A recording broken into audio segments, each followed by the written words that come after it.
So for step 19, the rear axles. Well, this really does take me back because of this rubber boot. I mean, we know it's on the Frog, but it was on my first Blackfoot, and I remember dealing with that as a kid. It's very, very cool design.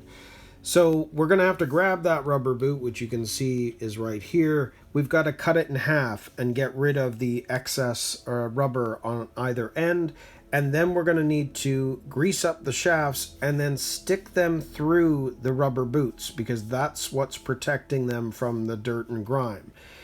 And you can see that we're going to grease them up first. And I think part of that is because it's going to help get the boots through, or get the shaft through the boots. And then, of course, we have our back end trailing arms, that these wheel axles, which are right there, are going to have to go through into that with a bearing, and then the end bit will sit over top of that, protecting it. The rest of it's actually hanging out the other side, but that end part will end up going over that, protecting where the shaft goes into that joint, and same thing on the other side. So there are the bearings, the rubber O-rings, our drive shafts, and then over here we've got our trailing arms, the wheel axles, and the rubber boot. So I'll set this up and we'll put this together.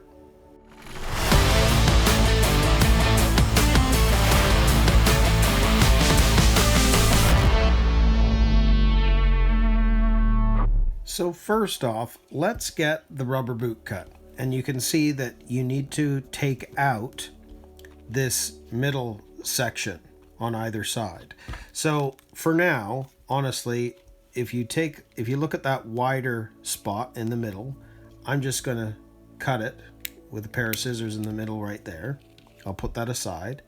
And you can see that on the ends, there's the sort of the ridge at the end that you see there, and then this is all excess, and same thing with the other side. So if you squeeze this so that it's fairly flat and put the scissors on either side, now I'm checking to make sure that it's correct on that side as well, which it is, I can then cut along that edging,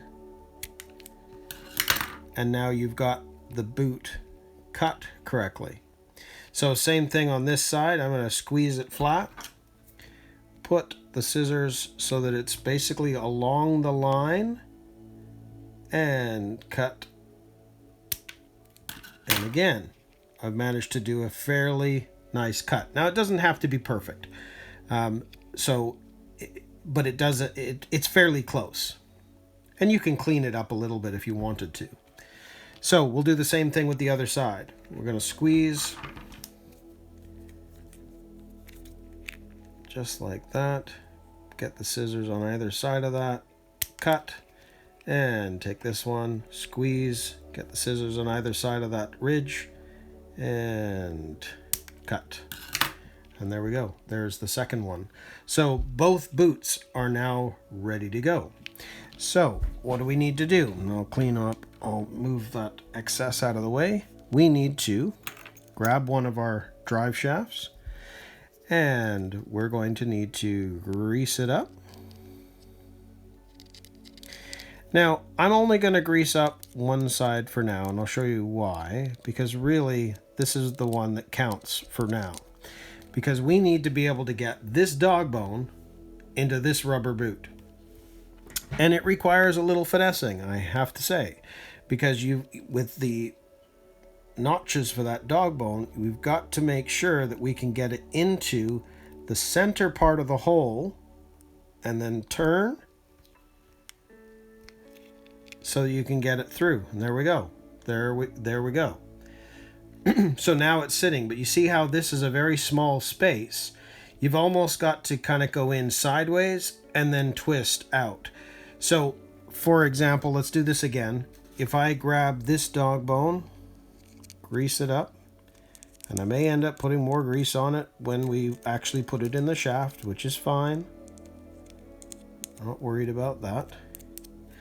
But that has got to fit in that hole.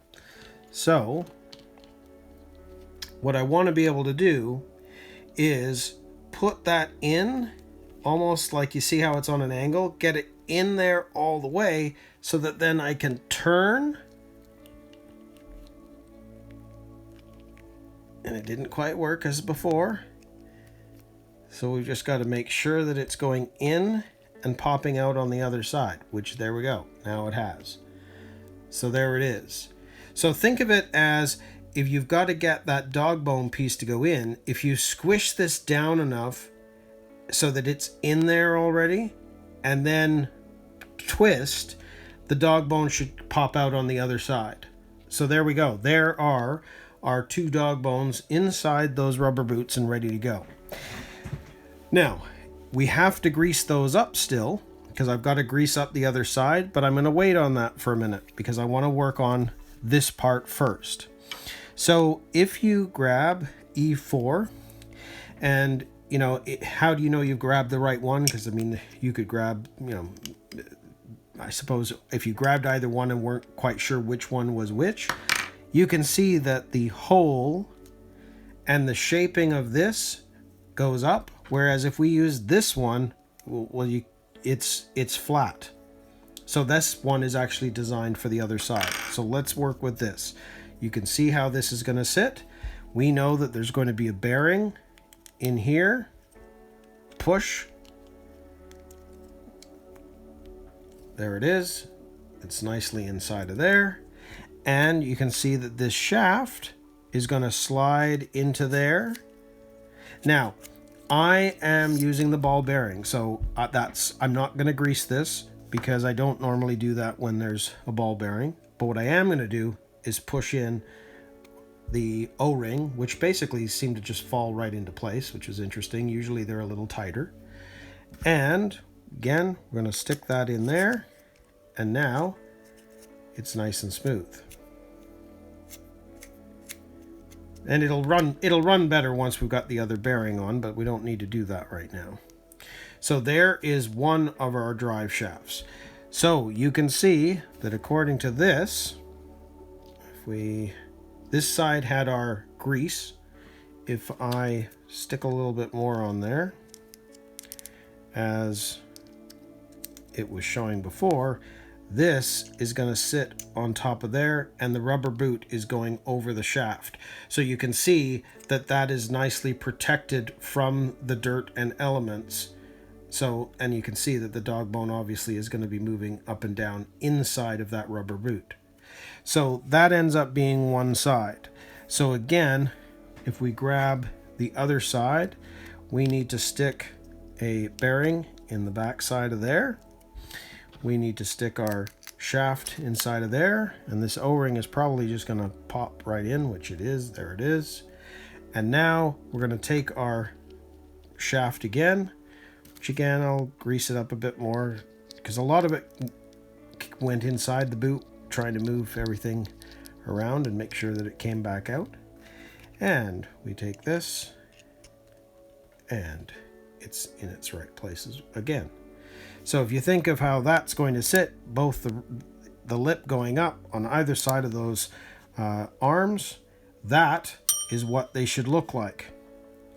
So that is step 19. We've got our drive shafts ready to go to be installed. So we can now move on to step 20 and attach those rear axles.